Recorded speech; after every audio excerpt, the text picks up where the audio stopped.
Atasan Blikade ini sudah menjalin hubungan juga dengan kakak sepupunya Blikade yang sudah punya istri dan satu anak perempuan. Si oknum memutih ini pun menerima cintanya Blikade.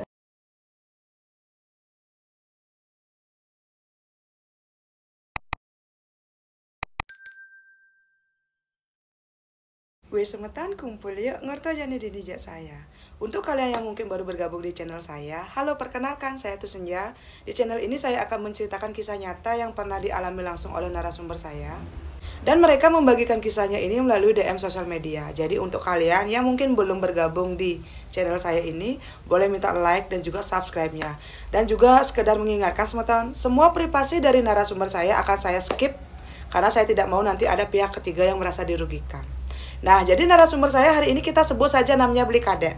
Blikade adalah seorang pemuda yang ketika itu baru berumur di bawah 30 tahun dan pernah menjalin hubungan pelangi dengan atasannya sendiri. Setelah Blikade ini berhubungan kurang lebih 2 tahun dengan atasannya, Blikade ini merasa dicampakkan dan juga dibuang oleh atasannya.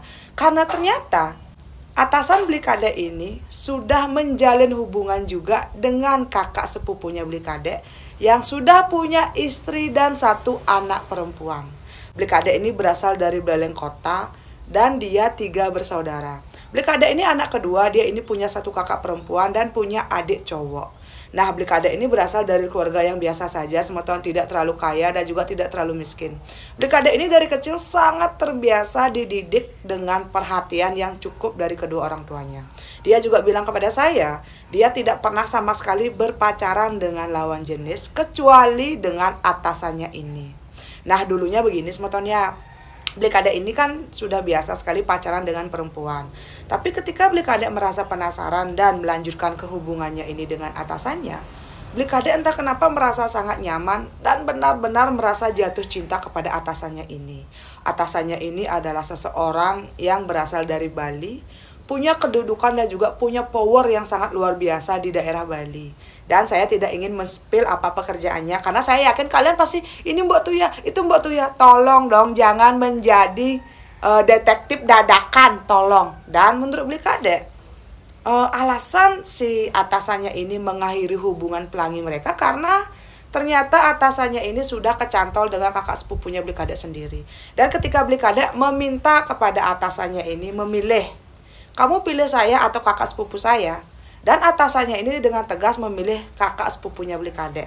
Karena itu juga semetonnya selama 6 bulan ini akhirnya Blikade pun luntang-lantung di Gumi dan Pasar. Karena waktu itu Blikade ini langsung dipecat oleh atasannya. Dan dia pun kayak mencari pekerjaan di daerah Kota Denpasar. Tapi entah kenapa kemanapun Blikade mencari pekerjaan, melamar pekerjaan, dia tidak lolos ketika wawancara dan akhirnya luntang-lantung selama 6 bulan. Dan selama 6 bulan ini juga Blikade hanya hidup dari sisa transferan dari atasannya ini ketika mereka masih pacaran. Ketika itu Blikade juga kan sudah dibelikan mobil, sepeda motor, dan barang-barang branded. Dan entah kenapa setelah Blikade ini putus dengan atasannya yang pelangi, Blikade ini malah sakit. Ketika Blikade ini berobat ke dokter, dibilang sepertinya Blikade ini kena penyakit kelainan. Dan penyakitnya ini biasanya ditularkan karena pasangannya Blikade ini suka gonta-ganti pasangan seks di luar sana. Ketika Blikade dulu meminta penjelasan dari pasangannya ini, pasangannya kayak, enggak kok saya setia. Tapi ternyata setelah Blikade malah menyerahkan semuanya, dia juga sudah sangat percaya kepada pasangannya. Di saat itulah Blikade baru tahu kalau ternyata pasangan pelanginya ini malah berselingkuh dengan kakak sepupunya Blikade sendiri. Benar, setelah berpacaran dengan atasannya ini, Blikade akhirnya menyadari kalau dia ini bisa pacaran dengan cewek dan cowok semeton. Ketika Blikade ini masih pacaran dengan pasangan pelanginya ini semetonnya, semua biaya ditanggung oleh pacarnya ini semeton. Setelah 6 bulan ini Blikade luntang-lantung, semua barang branded, mobil dan juga sepeda motornya kan sudah dijual. Akhirnya Blikade memutuskan untuk pulang ke kampung ke Singaraja. Dia mencoba untuk menata kembali hidupnya di sana. Tapi anehnya semeton, makin Blikade mencoba melupakan atasannya ini, kita sebut saja namanya Wi. Ingat ini nama samaran. Blikade malah merasa makin tidak bisa melupakan si atasan atau mantan pacarnya ini, dan malah makin terjerumus dengan cinta pelangi. Saat berada di Singaraja ini sebetulnya Blikade ini sangat sering gonta-ganti pasangan. Dan menurut Blikade, saat itu dia tuh kayak masih sangat intens banget berobat entah ke Bali ataupun ke dokter, karena ternyata semeton jagungnya Blikade ini mengalami kayak trauma apa sindrom gitu loh semeton. Jagungnya ini akan bisa bangun dan bahkan bisa juga tidak bangun sama sekali. Entah sudah berapa biaya yang Blikade keluarkan untuk berobat ke dokter, tapi tidak ada perubahan. Sampai suatu hari Blikade ini disarankan oleh teman-temannya untuk berobat ke daerah. Di daerah Tabanan ini adalah seorang memutih yang katanya bisa membantu menyembuhkan penyakitnya Blikade. Setelah Blikade ini searching di Google dan juga di beberapa APK, Blikade pun memutuskan untuk berobat ke sana. Ketika itu Blikade ditemani oleh ayah dan ibunya sementara. Saat pertama kali tiba di sana, Blikade ini dilukat dan juga diberikan nasihat-nasihat oleh si orang memutih ini. Orang memutih ini bilang gini kapak tuh janja. Dan entah kenapa dari pertama kali Blikade bertemu dengan si orang memutih ini, antenanya Blikade atau sinyal pelanginya Blikade itu seperti berdiri dan sinyalnya itu sangat kencang semeton. Entah kenapa setelah Blikade ini putus dari mantan pacarnya si Wi ini, dia kok merasa setiap dia bertemu dengan cowok, dan kalaupun cowok ini memang juga pelangi, antena pelanginya Blikade akan berdiri dan seolah-olah Blikade ini bisa mengenali semeton kalau sepertinya ini kaum pelangi juga deh, atau sepertinya ini normal deh. Dan oknum memutih yang waktu itu Blikade datangi untuk berobat, entah kenapa sepertinya juga seorang kaum pelangi. Dan sepertinya Blikade dari pandangan pertama sudah tertarik dengan si oknum ini semeton. Nah setelah pandangan pertama ini ya Blikade berobat ke sana 2, 3, 4 sampai ke 10 kalinya Blikade tidak diantarkan lagi oleh kedua orang tuanya. Blikade akan berobat sendiri. Setelah mereka bertemu beberapa kali dan Blikade pun diobati, dan memang benar semeton.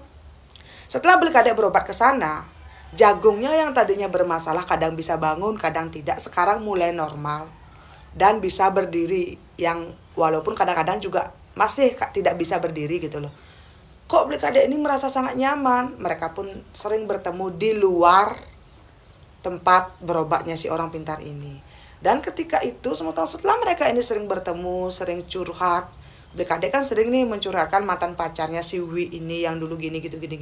Seolah-olah si oknum memutih ini benar-benar mengerti semeton dengan apa yang dibicarakan oleh Blikade. Dan pelan tapi pasti Blikade pun mulai nyaman, dan akhirnya di suatu momen si oknum memutih ini juga terbuka kepada Blikade kalau ternyata selama ini si oknum memutih ini juga tertarik dengan lelaki. Tapi karena statusnya dia tidak bisa terang-terangan berpacaran dengan sesama lelaki, jadi dia pun memutuskan untuk main belakang. Si oknum memutih ini juga sering sekali cerita kepada Blikade semeton betapa berat tanggung jawab yang dipikul oleh si oknum ini untuk menjadi orang memutih. Di lain sisi dia harus menerapkan dan juga bersikap sebaik mungkin di depan media ataupun di depan publik. Karena seperti yang kita tahu, kalau di Bali ini kan oknum memutih ini sangat dihormati dan sangat dipercayai oleh masyarakat kita. Jadi kalau sampai ada sesuatu yang viral di sosial media atau dimanapun, itu akan sangat berimbas kepada posisi dan juga jabatan si oknum memutih ini.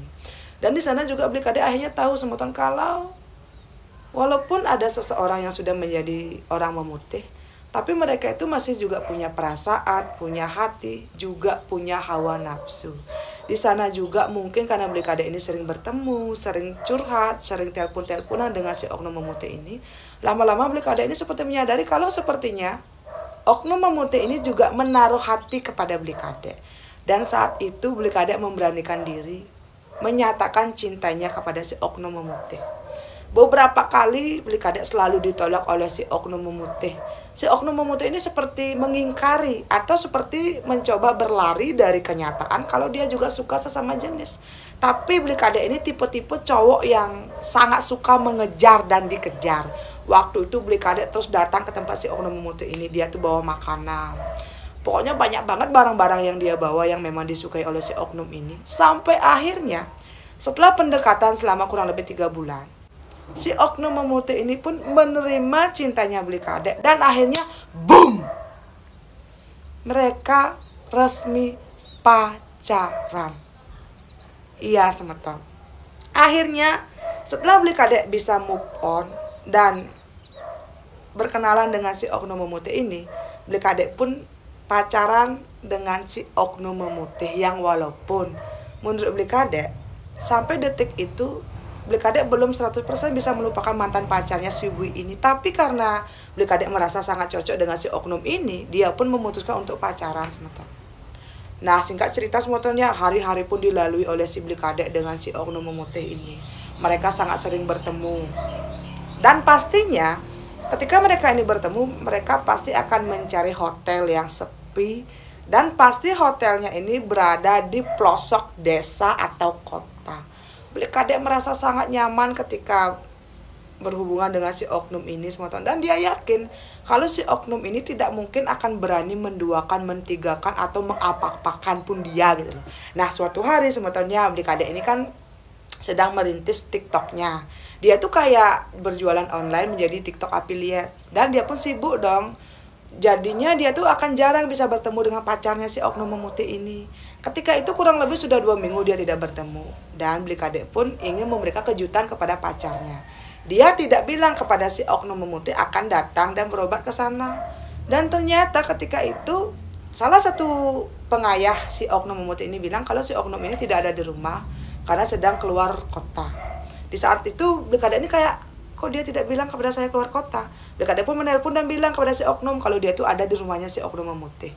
Si oknum memutih ini di seberang telepon kayak, iya saya sedang ada tugas gini. Tapi kok anehnya si oknum memutih ini keluar kota kok sendirian, tidak dengan pengayahnya gitu loh. Karena biasanya kalau si oknum memutih ini pergi, dia tuh pasti membawa pengayahnya. Di situ sudah ada firasat tidak baik semeton. Si Beli Kadek ini sudah kayak, apa jangan-jangan dia selingkuh? Tapi Beli Kadek kayak, tidak mungkin, dia kan cinta mati dengan saya. Pokoknya si Beli Kadek ini sudah sangat yakin kalau pacarnya ini tidak mungkin tega menduakan, mentigakan, atau melakukan hal yang aneh-aneh di luar sana. Beli Kadek tetap percaya semeton, tetap mereka tuh berhubungan baik, mereka tetap pacaran. Setiap malam minggu mereka akan bertemu di kamar hotel yang memang sudah menjadi langganan. Sampai suatu ketika Beli Kadek ini kan melihat di chatan HP-nya si pacarnya ini adalah nama cowok semua. Tapi ketika ada telepon masuk, yang di HP-nya itu nama cowok. Dan ketika Beli Kadek mengangkat, yang terdengar suara cewek. Dan ternyata sebagian besar nama cowok yang ada di HP pacarnya ini adalah cowok. Dan ternyata juga si pacarnya Beli Kadek yang oknum memutih ini juga punya pacar cewek ketika berpacaran dengan Beli Kadek. Karena Beli Kadek ini seperti bisa membuka salah satu aplikasi di apel mecegutnya si oknum tersebut. Dia di sana membuka dan ternyata semeton, ternyata si oknum memutih ini punya banyak sekali gebetan cewek dan cowok yang sering dia ajak tidur satu malam. Dan setelah diajak tidur ini si para gebetannya ini akan ditinggalkan begitu saja. Karena itulah yang dia baca dari chat-chatan yang masuk di apel mecegut pacar tersebut.